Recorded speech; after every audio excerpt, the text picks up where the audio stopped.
silalo hedduun si kabaadha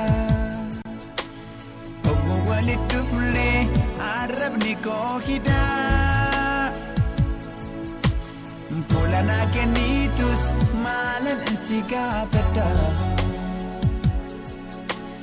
hedduun si jaaladha meeqamiin ifgooda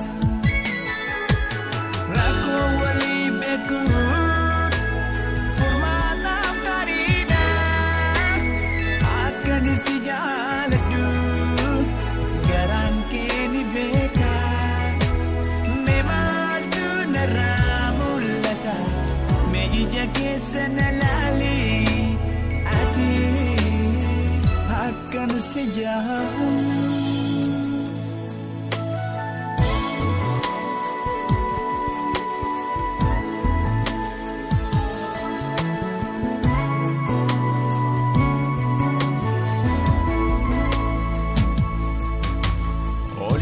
Silalo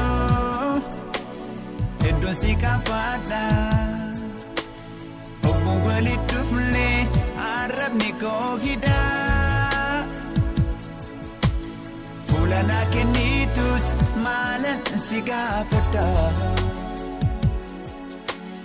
hedduun si jaaladha meeqamiin ifgooda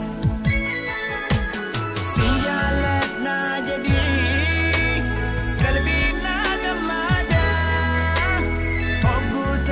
Takas siraalee bareeda mee maaltu narraa mul'ata mee ija keessa na laali ati I love you.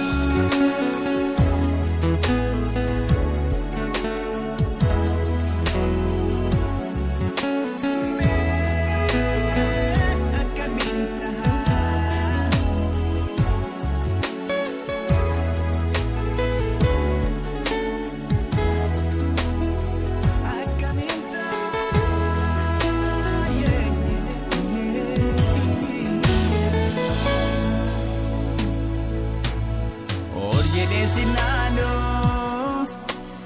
hedduun si kabaadha obbo walitti fuulee arrabni koo hidhaa fuula naa kennitus maalan si gaafadha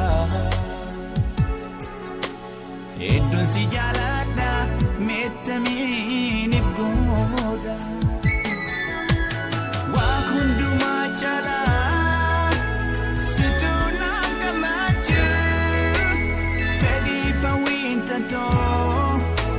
Si wajjin jiraachuu mee maaltu narraa mul'ata mee ija keessa na laali ati akkan si jaaladhu.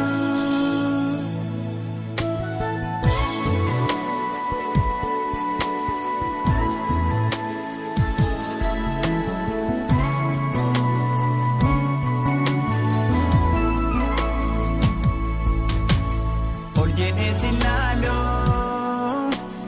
hedduun si kabaadha obbo walitti fuulee arrabni koo hidhaa fuula naa kennitus maalan si gaafadha